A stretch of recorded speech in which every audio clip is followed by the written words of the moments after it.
أحل لكم ليلة الصيام الرفث إلى نسائكم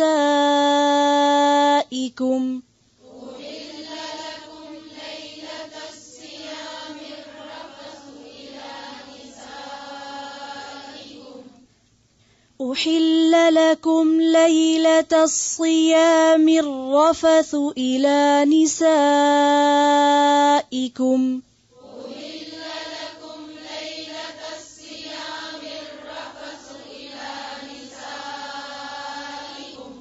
رفث ليلة الصيام الرفث إلى نسائكم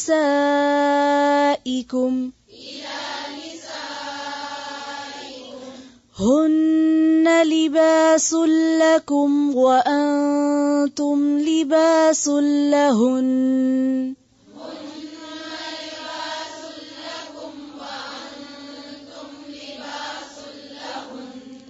ایک ایک حرف کی آواز کو غور سے سنیں. ہن لباس لکم وأنتم لباس لهن. حمزہ کو واضح کریں.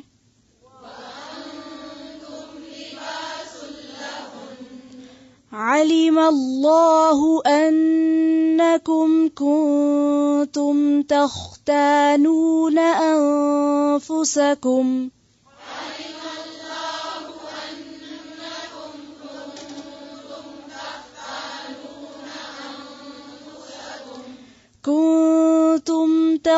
تختانون أنفسكم فتاب عليكم وعفى عنكم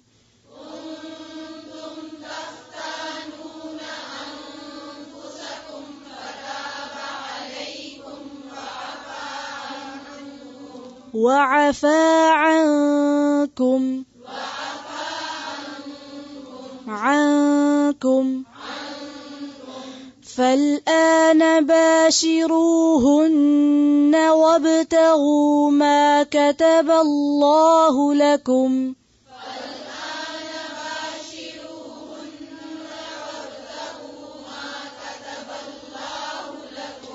فالآن باشروهن وابتغوا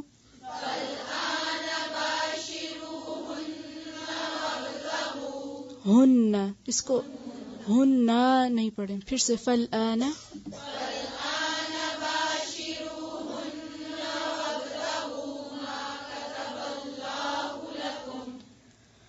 وَكُلُوا وَاشْرَبُوا حَتَّى يَتَبَيَّنَ لَكُمُ الْخَيْطُ الْأَبْيَضُ مِنَ الْخَيْطِ الْأَسْوَدِ مِنَ الْفَجْرِ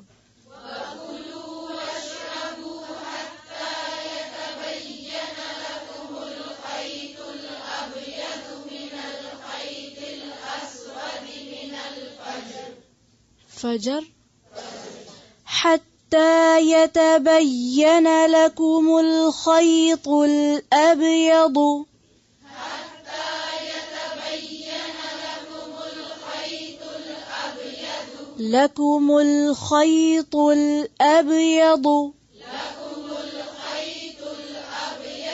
من الخيط الأسود من الفجر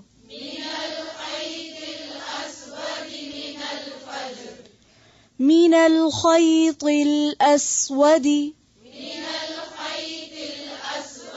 من الخيط الأسود من الفجر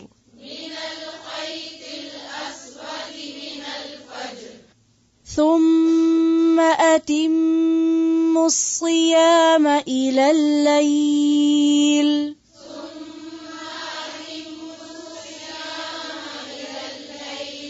ثم أتموا الصيام أتموا الصيام أتموا الصيام أتم الصيام ثم أتموا الصيام إلى الليل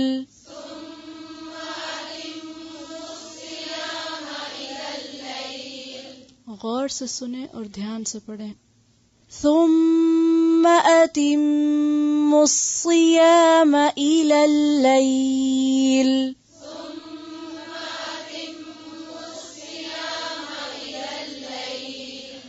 ولا تباشروهن وأنتم عاكفون في المساجد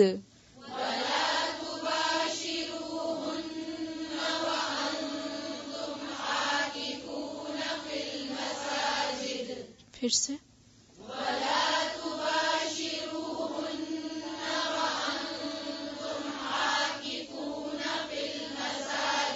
عاکفون کاف کو موٹا نہیں کریں گے. وَأَنْتُمْ عَاكِفُونَ فِي الْمَسَاجِدِ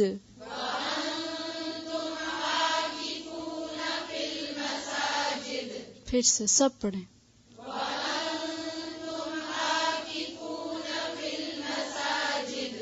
تِلْكَ حُدُودُ اللَّهِ فَلَا تَقْرَبُوهَا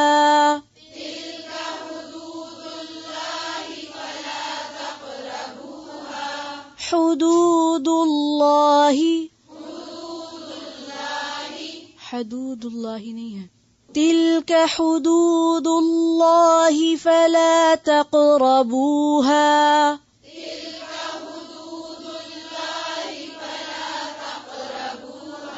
تقربوها فلا تقربوها كذلك يبين الله آياته للناس لعلهم يتقون.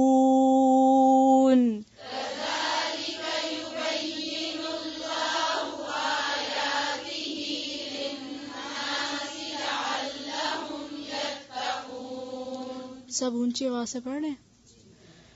كذلك يبين الله آياته للناس لعلهم يتقون. كذلك يبين الله آياته للناس لعلهم يتقون.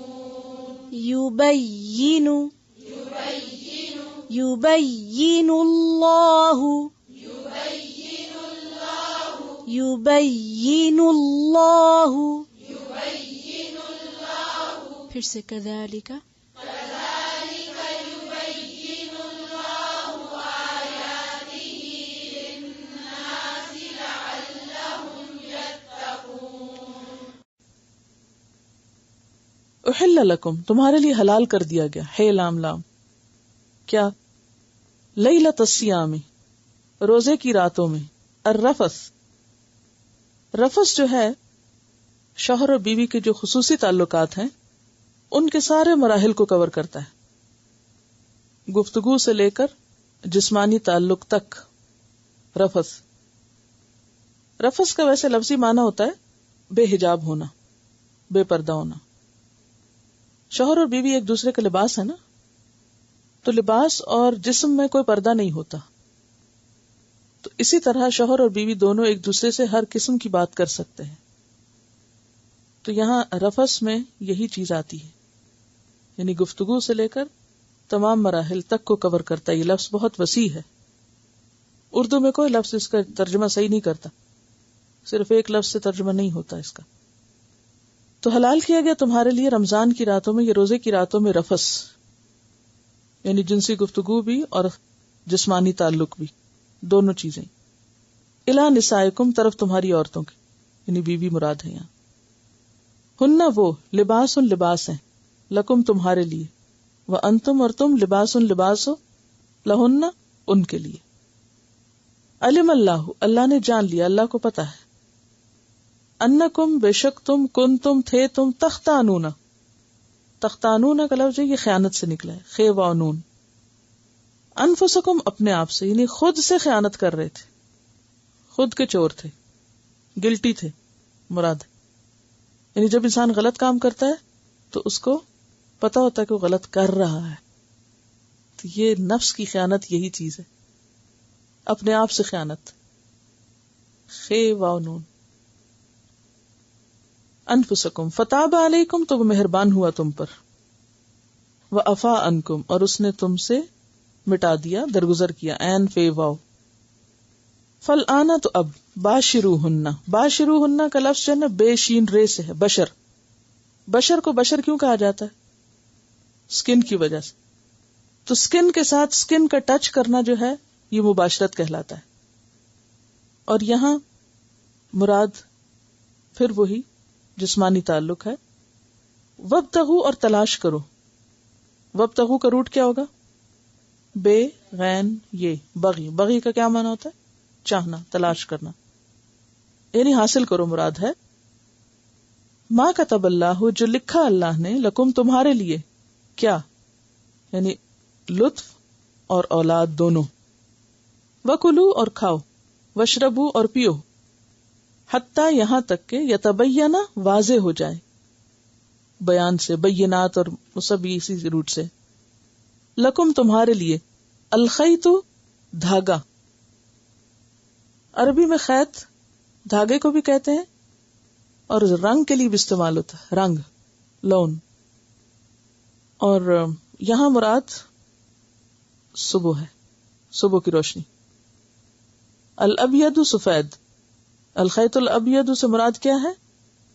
ضوء الصبح، صبح کی روشنی. منفلق، اور خیط الاسود کیا؟ سیاہ دھاگا، وہ اس سے مراد کیا ہے؟ والخیط الاسود جنح اللیل مکتوم. یہ عربی کا ایک شاعر ہے جو یہ بیان کر رہا ہے، یعنی رات کا اندھیرا، شام کی جو سیاہی پھیلنے لگتی ہے نا. اگر آج آپ تھوڑا سا توجہ کریں شام کو تو ایک طرف اگر آپ دیکھیں گے تو سورج ایسے لگتا ہے کہ ابھی غروب ہوا تو بالکل دن ہی دن ہے، لیکن بالکل اس کے اپوزٹ سائڈ پر دیکھیں گے مشرق کی طرف تو آپ کو اندھیرا اندھیرا ابھرتا نظر آئے گا. مشرق اور مغرب کا جو مطلع ہے شام کے وقت، ان دونوں میں جو فرق ہے اس کو آپ نوٹس کریں. اگر آپ روزہ کھولتے وقت صرف مغرب کی طرف دیکھتے رہیں تو ایسا لگے گا وقت نہیں ہوا، لیکن اگر آپ مشرق کی طرف دیکھیں تو وہاں آپ کو یہ الخیط الاسود نظر آئے گا، یعنی شام کا جو ملگجا پن ہے. من الفجر، فجر کے وقت، یعنی فجر کے وقت جب اندھیرا اور روشنی آپس میں الگ الگ ہوتے ہیں تو اس وقت کے لیے یہ بات ہو رہی. ثم اتم الصیام، پھر پورا کرو. اتم کس سے ہے؟ تمام سے. فاتمہن الی اللیل، رات تک. رات تک روزہ پورا کرو. اور رات سے مراد یہاں کیا ہے؟ وہی شام کا ملگجا پن، ابتدائی رات مراد ہے یہاں.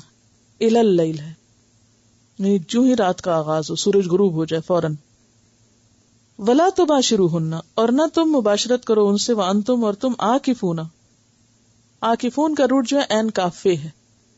اعتکاف اسی سے، جم کے عبادت کرنا. جب تم اعتکاف کر رہے ہو فی المساجد، مسجدوں میں، تو اس سے کیا پتہ چلتا ہے کہ اعتکاف مسجد میں ہوتا ہے. تلک حدود اللہ، یہ اللہ کی حدود ہیں. حدود حد کی جمع. حد کس کو کہتے ہیں؟ باؤنڈری کو. باؤنڈری کس لیے ہوتی ہے؟ اپنے گھر کی باؤنڈری وال کو سوچئے. باؤنڈری کس لیے ہوتی ہے؟ پروٹیکشن کے لیے. نہ کوئی اندر آ سکے اور نہ کوئی باہر جا سکے. صرف یہ نہیں ہوتا کوئی اندر نہ آئے، آپ بچوں کو بھی باہر نہیں جانے دیتے. تو وہ باؤنڈری گھر کے ارد گرد جو ہے وہ حد ہوتی ہے. اچھا، دوسرا یہ کہ وہ آپ کے اور دوسرے آپ کے ہمسائے کا جو حصہ ہے اس کو سیپریٹ بھی کرتی ہے. جہاں آپ کی حد ختم ہوتی ہے وہاں دوسرے کی حد شروع ہوتی ہے. اب یہاں کیا حکم ہے کہ تم اللہ کی حدود کے قریب نہ جاؤ. فلا تقربوها، تقربو کا لفظ جو ہے وہ قرب سے ہے. اور ایک ہے فلا تعتدوها، پیچھے آپ نے پڑھا نا، یعنی نہ باہر نکلو اور نہ اس کو پھلانگو، دونوں طرح. یعنی مراد یہ ہے کہ جن کاموں سے اللہ نے روکا ہے ان سے رک جاؤ. یعنی کچھ کام ہے جن کو کرنے کا کہا گیا، تو ان کو کرو، اور جنہیں نہ کرنے کو کہا گیا ان کو نہ کرو، حد مت توڑو. کذالک یبین اللہ، اسی طرح بیان کرتا ہے اللہ آیاتی، اپنی آیات، للناس، لوگوں کے لیے. کیوں بیان کرتا ہے؟ لعلہم، تاکہ وہ یتقون، تقوی اختیار کریں. پھر کچھ فقہی احکام اور کچھ پابندیاں جو لگائی گئی تھی ان کے بارے میں لوگوں کے اندر کچھ شک پیدا ہوا کہ اب کچھ مسائل سامنے آئے. عموماً ایسا ہوتا ہے نا کہ جب ایک حکم آتا ہے تو پھر حکم کی امپلیمنٹیشن جب ہوتی ہے تو اس میں پھر کچھ سوالات اٹھتے ہیں، یا کچھ انسان تذبذب میں ہوتا ہے یہ کریں یا نہ کریں، ایسا کرنا جائز ہے یا نہیں. اب دن میں تو روکا گیا تھا شوہر بیوی کے تعلقات سے، روزے میں یہ تو پابندی تھی، اور کھانے پینے کی بھی. تو یہاں پر مزید وضاحت کر دی گئی کہ دیکھو جب شام ہو جائے تو پھر کھانے پینے میں اور دوسرے تعلق میں پابندی اٹھا لی جاتی. اور شاید ابتدا میں کچھ بات واضح نہیں تھی تو لوگ اس رخصت سے فائدہ اٹھانے کے بارے میں کچھ خلش کا شکار تھے، گلٹ کا شکار تھے، تو اس کو یہاں دور کیا گیا. اور فرمایا احل لکم، تمہارے لیے حلال کر دیا گیا کیا، لیلۃ الصیام، رمضان کی رات میں یا روزے کی رات میں، کیا الرفث الی نسائکم، تمہارا اپنی بیویوں کے ساتھ جسمانی تعلق یا رفث کا قائم کرنا. ہن لباس لکم وانتم لباس لہن، وہ تمہارا لباس ہے، تم ان کا لباس ہو. یعنی لباس اور جسم جیسے الگ نہیں ہو سکتے، اسی طرح شوہر بیوی روزے کی وجہ سے اگر دن کو الگ ہیں تو ایسی پابندی مشقت کی نہیں لگائی گئی کہ رات کو بھی الگ ہی رہیں، یا شوہر بیوی کے تعلق میں جو گفتگو ہے یا کوئی عمل ہے اس کی رخصت ہے یہاں پر، کیونکہ وہ تمہارا لباس ہے، تم ان کا لباس. تو لباس میں سب سے پہلی چیز کیا ہے؟ قربت، قریب ہونا، ایک دوسرے کے ساتھ رہنا. یعنی لباس سے زیادہ کوئی چیز قریب ہے انسانی جسم کے؟ کتنی زبردست مثال ہے یہ. اور لباس انسان کے ویسے بھی جیسے سائز پر ہوتا ہے نا، اور پھر لباس کے اور بھی فائدے ہیں. مثلاً یہ کہ لباس انسان کے لیے خوبصورتی کا باعث بھی بنتا ہے. بے لباس ہو کر انسان اتنا خوبصورت نہیں ہو سکتا جتنا اچھے لباس میں ہوتا ہے. پھر انسان کے لیے کمفرٹ بھی ہے، پروٹیکشن بھی ہے، یعنی انسان گرمی سردی سے بچتا لباس پہن کر.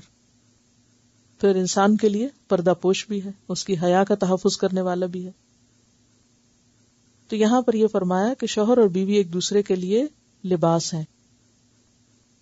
اور اس سینس میں دیکھیے تو پھر دونوں کو ایک دوسرے کے لیے کیسا ہونا چاہیے؟ نمبر 1، ایک دوسرے کے قریب ہونا چاہیے، فزیکلی بھی، مینٹلی بھی. یہ نہیں کہ شادی کر کے تو خود انسان کہیں اور نکل جائے اور بیوی کہیں پھینک دے.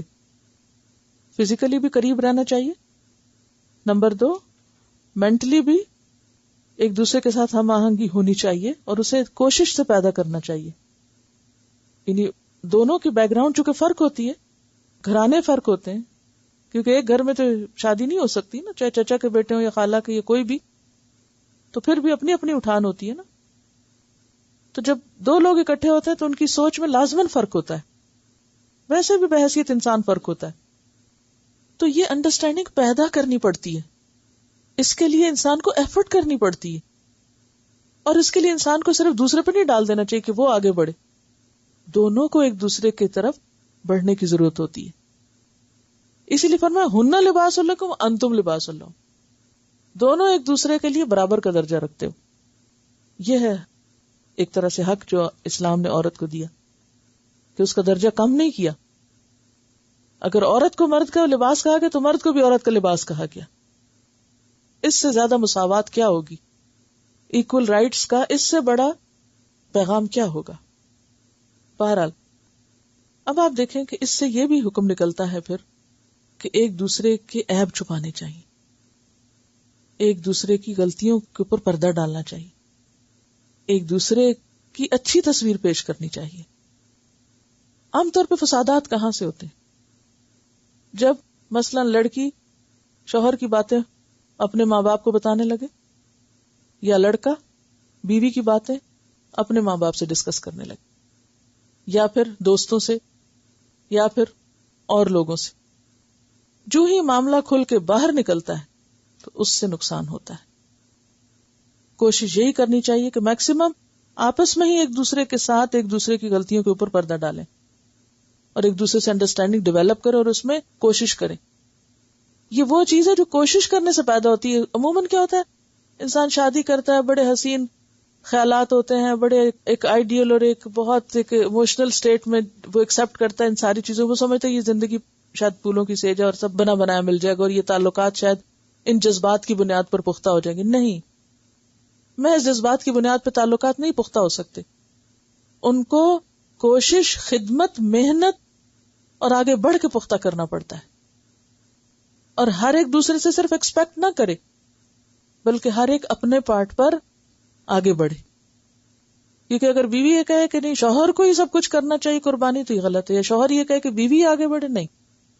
اور یاد رکھیں کہ شیطان سب سے زیادہ اس رشتے میں رکھنے ڈالتا ہے، اس رشتے میں رکھنے ڈالتا ہے.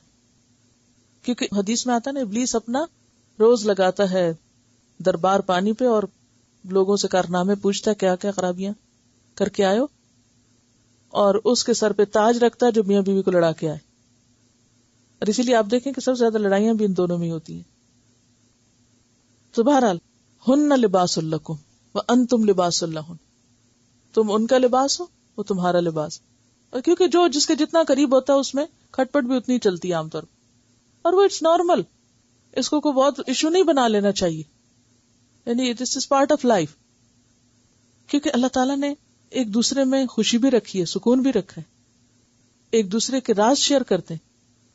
ہر وہ بات شوہر بیوی سے کر سکتا ہے جو وہ اپنی ماں سے یا بہن سے یا دوستوں سے نہیں کر سکتے. اور اگر وہاں آپ بیریئر کھڑا کر لیں تو پھر آپ کس سے کریں گے؟ یہ تو ایسا ٹاپک ہے، اگر پورا آج کا دن مجھے آپ کہیں تو صرف ایک دن اس پہ بات کرنے کے لیے تھوڑا ہے. یہ اتنی زبردست مثال ہے قرآن کی کہ جو واقعی بینات من الہدا کی بات ہے.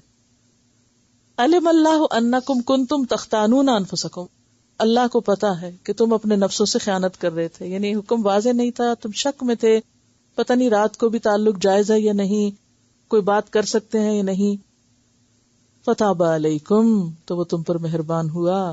وعفا عنکم، اور وہ جو تمہاری پچھلی شک والی حالت تھی نا، وہ جو خیانت تم کر رہے تھے اپنے آپ سے، اس سے پتہ چلتا ہے کہ جب انسان غلط کام کوئی کرتا ہے یا شک والے کام کو کرتا ہے تو وہ کسی اور سے پہلے اپنے آپ سے ہی خیانت کر رہا ہوتا ہے، اپنا ہی نقصان کر رہا ہوتا ہے. یعنی گناہ خود سے خیانت اور نیکی خود سے سچائی. تو کنتم تختانون انفسکم فتاب علیکم وعفا عنکم، اور اس نے تمہارے پچھلے ساری اس تذبذب کو معاف کر دیا، مٹا دیا. فالآن باشروہن، تو اب ان سے مباشرت کر سکتے ہو. وابتغوا ما کتب اللہ لکم، اور یاد رکھو کہ بیوی محض کوئی لطف اندوز ہونے کی چیز ہی نہیں، کوئی ایک سیکس آبجیکٹ ہی نہیں، یا ایک سجاوٹ کا کھلونا ہی نہیں، بلکہ مقصد کیا ہے؟ اس تعلق کے بعد اولاد کی بھی تلاش رکھو. یعنی اولاد کی طلب فطری امر ہے. اور آج آپ دیکھیں کہ انسانی معاشرے میں جو خرابی پیدا ہوئی ہے وہ کیا ہے؟ عورت کو بس ایک استعمال کی چیز سمجھ لیا گیا کہ عورت کمائی کرے اور شوہر کے لیے صرف ایک پلیئر مہیا کرے اور اس سے زیادہ کچھ نہیں. بچے نہ ہو، کیونکہ پھر نہ تو کمائی کر سکے گی اور پھر جسمانی حسن پہ بھی فرق پڑے گا تو وہ پری نہیں لگے گی. یعنی وہ شوہر کو دل لبھانے کا ذریعہ نہیں رہے گی، لہذا بچے تو پیدا ہونے ہی نہیں چاہیے. اب آپ خود سوچیں کہ اس کے نتیجے میں یعنی خصوصاً انڈسٹریل ریولوشن کے بعد یہ سوچ انسانوں کے اندر پیدا ہوئی، کیونکہ بہت سے مزدور چاہیے تھے نا. پہلے انسان زیادہ تر زراعت میں کام کیا کرتے، کھیتی باڑی ہوتی تھی عموماً انسانوں کا پیشہ. اب اس میں کیا ہے، فیملی اگر ساری کام بھی کر رہی ہے تو ساتھ بچے بھی پیدا ہو جائیں تو کوئی حرج نہیں، کھیتی باڑی ہو سکتی ہے ساتھ ساتھ. لیکن مشینوں کے آگے کام کرنے کے لیے وہ بچے رکاوٹ ہے. تو عورت کو جب سے کارخانے میں کھڑا کیا گیا یا اسے ایک کمائی کا ذریعہ بنایا گیا تو اس میں سب سے بڑی رکاوٹ بچے بنے. لہذا کیا سوچا گیا کہ بچے نہیں پیدا ہونے چاہیے. اور اس طرح دراصل عورت کو ویسے تو چکمہ دیا گیا کہ یہ تمہارے لیے دیکھو اتنے پیسے بھی تمہیں ملیں گے، چاہے وہ پیسے پھر مرد خود لے جائیں. یہ پیسے بھی ملیں گے تمہیں اور اس کے ساتھ ساتھ ہی کہ بچوں کے جنجال سے بچو گی تم, اور تمہاری اپنی ایک انڈیپینڈنٹ لائف ہوگی. کیا خوبصورت باتیں ہیں بظاہر, لیکن آپ خود سوچیں کہ عورت کا جسم اللہ نے بنایا ہی کس لیے. یعنی اگر عورت کی جسمانی ساخت دیکھیں تو وہ اللہ تعالیٰ نے خاص مقصد کے لیے اس کو پیدا کیا ہے, اور اس مقصد میں ایک بڑا مقصد انسان کی تخلیق بھی ہے. عورت کے حقوق مکمل نہیں ہوتے جب تک وہ انسان کی تخلیق نہیں کرتی, اس کے جسم کے وجود کا جو مقصد ہے وہ نہیں پورا ہوتا. یعنی عورت کو جسم کی جو مختلف شیپ دی گئی ہے مرد کے مقابلے میں, وہ محض خوبصورتی دکھانے کے لیے نہیں, یا مردوں کے دل لبھانے کے لیے نہیں کہ وہ اپنے فگر نمایاں کرتی رہے, اس کا کچھ اور مقصد ہے. پھر اسی طرح ہر مہینے کا جو سائیکل ہے اور اس میں جو چینجز آتی ہیں, ان کا مقصد کیا ہے؟ مرد اور عورت میں جتنا بھی فرق ہے وہ ایک خاص مقصد کے لیے, ورنہ پھر اللہ تعالیٰ سے ایک ہی مخلوق پیدا کر دیتا اور بچے آسمان سے اتر آیا کرتے منسلوا کی طرح. لیکن اللہ تعالیٰ نے ایک خاص طریقہ رکھا اور زندگی میں ایک خاص حسن رکھا اور ایک بیلنس قائم کیا, دونوں کو ڈفرینٹ ریسپانسبلٹیز دے کر. تو یہاں پر جہاں یہ جائز کیا کہ تمہارا آپس میں ایک دوسرے کے قریب آنا, بات کرنا, جسمانی تعلق قائم کرنا, ایک دوسرے سے سکون حاصل کرنا, لطف اٹھانا, سب جائز ہے, ٹھیک ہے, لیکن وابتغوا ما کتب اللہ لکم, اولاد کا پیدا ہونا بھی ضروری ہے. وَكُلُوا اور کھاؤ, وَاشْرَبُوا اور پیو. اب دیکھیں کتنی دفعہ کھانے پینے کی بات, یعنی منع نہیں کیا اسلام نے. اللہ نے جو پیدا کیا ہے اسے کھاؤ. حَتَّى يَتَبَيَّنَ لَكُمُ الْخَيْطُ الْأَبْيَضُ مِنَ الْخَيْطِ الْأَسْوَدِ, یہاں تک کہ سفید دھاگا سیاہ دھاگے سے فجر کے وقت الگ ہو جائے. یعنی صبح تک کھا سکتے, ساری رات کھانا چاہو تو کھا سکتے. تو مراد یہ نہیں کہ بالکل کھاتے ہی چلے جاؤ, مطلب یہ کہ بعض اوقات ایسا ہوتا ہے کہ کچھ لوگ افطار کے وقت نہیں کھا سکتے, وہ سوچتے ہیں کہ جی تراویح نہیں پڑی جائے گی صحیح, وہ ہلکا پھلکا کچھ کھا لیتے ہیں, پھر اس کے بعد پراپر ڈنر رات کو کرتے ہیں, تراویح کے بعد کرتے ہیں. بعض لوگ ایسا ہے کہ وہ افطار کے ساتھ ہی کھانا کھا لیتے ہیں اور پھر سحری اچھے سے کھا لیتے ہیں. تو ہر ایک کی عادت مختلف ہے, اس لیے کیا کہا, کلو واشربو, کھاتے پیتے رہو جب تمہارا جی چاہے, رات کے شروع میں, درمیان میں, آخر میں, بس. ہاں پھر ایک حد آ گئی, اور وہ کیا ہے, صبح کا جب مطلع طلوع ہو جائے, رات کے اندھیرے میں روشنی کی لکیر آ جائے, اندھیرے آسمان پہ روشنی نظر آنے لگے, تو پھر کیا کرو, کھانے سے رک جاؤ اور ان تعلقات سے بھی رک جاؤ. اب ثم اتموا الصیام الی اللیل, روزہ پورا کرو, کب تک, رات تک. ولا تباشروہن, اور نہ تم ان سے مباشرت کرو, وانتم عاکفون فی المساجد, جب تم مسجدوں میں اعتکاف کر رہے ہو. یعنی حالت اعتکاف میں بیوی کے پاس جانا یا بیوی کا شوہر کے پاس جانا منع ہے, یعنی اس کی اجازت نہیں ہے. اس سے یہ بھی پتہ چلتا ہے کہ اعتکاف جو ہے وہ مسجد میں ہوتا ہے. تلک حدود اللہ, یہ اللہ کی حدود ہیں. اب حدود یہاں کیا ہے, جب روزہ بند ہو جائے تب کھانا نہیں, بیوی کے پاس نہیں جانا, یہ حدود ہے. سٹاپ, ریڈ لائٹ, ٹھیک ہے, کیا ہے, ریڈ لائٹ آ گئی. فلا تقربوها, اب قریب بھی نہ جانا. کذالک یبین اللہ آیاتہ للناس لعلہم یتقون, اسی طرح اللہ تعالیٰ اپنی آیات یعنی اپنے احکامات لوگوں کو واضح کر کے بتاتا ہے تاکہ وہ بچ جائیں. یعنی جن چیزوں سے بچنا ضروری ہے وہ بالکل واضح کر کے بتا دی گئی ہیں, ان میں کوئی بھام نہیں, کوئی شک کی بات نہیں. اصل میں یہ جو سفید دھاگا اور سیاہ دھاگا ہے نا, تو اس کے بارے میں ایک صحابی ہیں حضرت عدی بن حاتم, حاتم تائی کا نام سب نے سنا ہوگا, ان کے بیٹے ہیں عدی بن حاتم, کرسچن تھے, مسلمان ہوئے تھے. تو یہ کہتے ہیں کہ میں نے یہ حکم سنا تو رات کو ایک سفید ڈوری اور ایک کالی ڈوری اپنے تکیے کے نیچے رکھ لی اور انہیں دیکھتا رہا, اور مجھے کچھ سمجھ نہیں آ رہی تھی, دونوں ہی ایک جیسی نظر آ رہی تھی, کوئی تمیز نہ ہوئی. صبح ہوئی تو آپ سے عرض کیا, اللہ کے رسول صلی اللہ علیہ وسلم, میں نے اپنے تکیے کے نیچے 2 ڈوریاں رکھ لی تھی. تو آپ نے مزاحن فرمایا, تمہارا تکیہ تو بہت بڑا ہے, جس کے نیچے صبح کی سفید ڈوری اور رات کی کالی ڈوری آ گئی. یعنی اس سے مراد دھاگے کی ڈوریاں نہیں ہے، اس سے مراد وہ وسیع آسمان کی ڈوریاں. آپ نے اگر کبھی ٹریول کیا ہو نا جہاز میں اور رات سے صبح ہونے کا منظر دیکھا ہو تو لٹرلی ایسا لگتا ہے جیسے کوئی چیز پٹ کے الگ ہو رہی ہے اور ایک لکیر آئی ہے پہلے اور پھر وہ پھیلتی چلی گئی. اور پھر اعتکاف ہے. اعتکاف جو ہے نا اس کی دو قسمیں. ایک تو مسنون ہے جو آپ صلی اللہ علیہ وسلم کے طریقے پر ہے، اور اس کی کیا صورت ہے کہ آپ رمضان کے آخری 10 دنوں میں روزے کے ساتھ مسجد میں جم کر عبادت کرتے تھے. اکافہ کا مطلب ہوتا ہے جم کے ایک جگہ بیٹھ کے عبادت کرنا، یعنی اس موومنٹ نہیں، آپ ادھر ادھر نہیں جاتے بلکہ جو حصہ مخصوص کرتے ہیں عبادت کا اسی میں رہتے. وہیں کھانا، وہیں پینا، وہیں نماز پڑھنا، وہیں سونا. اگر مسجد میں جماعت میں شامل ہونے کے لیے ذرا آگے پیچھے ہو سکتے ہیں، ورنہ یہ کہ پھر اپنی ہی جگہ پر آپ لوٹ آتے ہیں، نوافل وغیرہ اپنی ہی جگہ پر پڑھتے ہیں. آپ صلی اللہ علیہ وسلم نے رمضان کے درمیان میں بھی اعتکاف کیا آخر میں، لیکن جب یہ بات بتا دی گئی کہ لیلۃ القدر آخری عشرے میں ہے تو پھر آپ آخری عشرے میں اعتکاف کرتے تھے. اور ایک مرتبہ آپ نے سیکنڈ عشرے کا اعتکاف کیا، جب یہ پتا چلا تو آپ نے آخری کا بھی کیا، تو اس طرح 20 دن کا اعتکاف بھی آپ نے کیا ہے. پھر اسی طرح ایک اور بار ایسا ہوا کہ آپ جب اعتکاف کے لیے تشریف لے گئے تو دیکھا کہ آپ کی بیوی نے بھی مسجد نبوی میں اعتکاف کے لیے خیمے لگا لیے. تو آپ نے یہ دیکھ کے فرمایا کہ انہوں نے یہ اچھی نیت سے نہیں کیا، ایک دوسرے کے مقابلے میں کیا ہے، لہذا ان سب کے خیمے اٹھا دو. پھر آپ نے اپنا خیمہ بھی اٹھوا دیا. اور یہ رمضان کا آخری عشرہ تھا. اس سال آپ نے اعتکاف نہیں کیا. پھر عید کے بعد شوال میں آپ نے اعتکاف. تو اس سے کیا بات پتہ چلتی کہ دین کا کام اس طرح کے مقابلے پہ نہیں ہونا چاہیے. اچھا وہ کر رہا ہے تو میں بھی کرتی ہوں.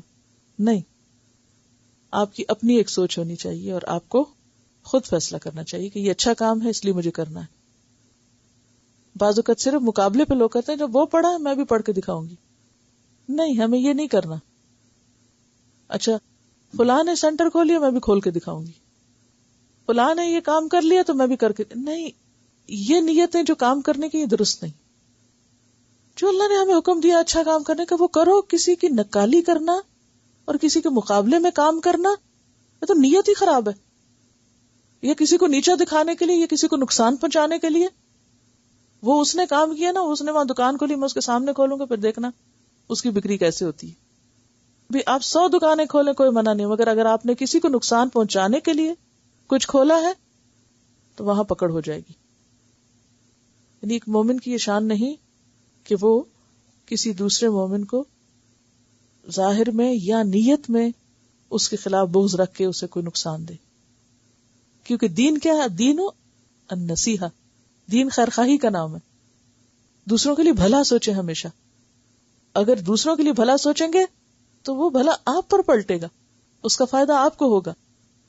اور اگر آپ نے دوسروں کے لیے خرابی سوچی، ہو سکتا ہے دوسروں کو نہ پتا ہو لیکن اللہ کو تو پتا ہے نا. اللہ ایسے کام میں ہرگز برکت نہیں ڈالتا، یاد رکھیے. تو دین کا کام ہو یا کوئی دنیا کا کام ہو، محض مقابلے بازی میں نہیں کرنا چاہیے. اپنے حالات دیکھیں اور پھر یعنی یہ نہیں کہ وہ کرے گا اچھا میں بھی کروں گا. بھئی آپ کو ویسے ہی کرنا چاہیے چونکہ آپ تو اللہ کی طرف سے وحی کے ذریعے جانتے تھے کچھ چیز. آپ نے فرمایا انہوں نے جذبہ رقابت کی وجہ سے ایسا کیا ہے، تو آپ نے ان کے خیمے اٹھوائے، خود بھی نہیں کیا. اس سے یہ پتہ چلتا ہے کہ چاہے نیکی کا کام ہو، اگر آپ مسجد زرار بنا رہے ہیں تو مسجد کے نام پر بھی کوئی چیز مقابلے میں بنا رہے ہیں تو برکت نہیں ہوگی. اسی طرح آپ اعتکاف مقابلے میں بیٹھ رہے ہیں کہ وہ کرنے لگا تو میں بھی ذرا کر کے دکھاؤں، وہ اپنے آپ کو کیا سمجھتی. اس طرح کا کام کرنا جو ہے وہ درست نہیں ہے. ٹھیک ہے، فاستبقوا الخیرات اپنی جگہ ہونا چاہیے. یعنی اس حد تک تو ٹھیک ہے کہ کوئی اچھا کام کرے تو آپ کو بھی خیال آ جائے اور اس کی وجہ سے آپ کو بھی شوق آ جائے اور آپ بھی کر لیں. لیکن خرابی کہاں ہوتی ہے کہ جب محض اس کی شان کم کرنے کے لیے آپ بھی کرنا چاہیں. اس طرح اس کا نام بلند ہو جائے گا یا یہ دوسروں کی نظر میں جج جائے گا، میں بھی کروں تاکہ میرا بھی نام بڑھے. یہ خود ہی انسان کا اپنا ضمیر بتاتا ہے اس کو. کوئی اچھا کام کر رہا ہے تو ہم کہتے ہیں او حسد جائز نہیں مگر 2 لوگوں میں. معلوم ہے نا آپ کو وہ قرآن اور صدقہ خیرات. اب اس میں آپ دیکھیے کہ انسان کسی کو دیکھتا ہے اس کو خیال آ جاتا ہے میں بھی کروں، ٹھیک ہے.